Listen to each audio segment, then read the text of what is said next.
అనుకోలేదు. మాకైతే ఖచ్చితంగా ఇళ్ళు కావాలి, మాకు కరెంటు కావాలి, ముఖ్యంగా నీళ్ళు లేకున్నా పర్వాలేదు, మాకు ఆ చెర్ల నీళ్ళైనా మోసుకొని తాగుతాం కానీ మాకు కరెంటును మాకు ఇళ్ళు కావాలి. కరెంటును ఇల్లు బందోబస్తు తోటి ఖచ్చితంగా ఇప్పిస్తేనేమో సరే, లేకపోతే ఏడా ఉన్నా కానీ ఆడికి పోయి రచ్చ రచ్చ చేసి వస్తాం. ఖచ్చితంగా ఇది వాస్తవం మాట. కాంగ్రెస్ వాళ్ళను అవును, ఎవరున్నా బాధ లేదు. కాంగ్రెస్ ఓడే ఉండని, టీఆర్ఎస్ ఓడే ఉండని, బీజేపీ ఉండని, ఏది ఉండని మేము అనే హక్కుతోటి మేము అంటాను. మేము వేసుడేంది, గెలుచుడేంది, గడ్డ ఎక్కుడేంది. ఇప్పుడు సర్పంచ్ ఎలక్షన్ వస్తా ఉన్నది కదా. అవును, సర్పంచ్ ఓట్లకు మరి అప్పటి వరకు మాకు ఏదన్నా శాంక్షన్ కావాలి ఖచ్చితంగా.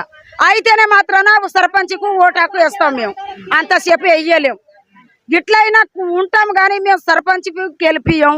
దేనికైనా మాది ఏదన్నా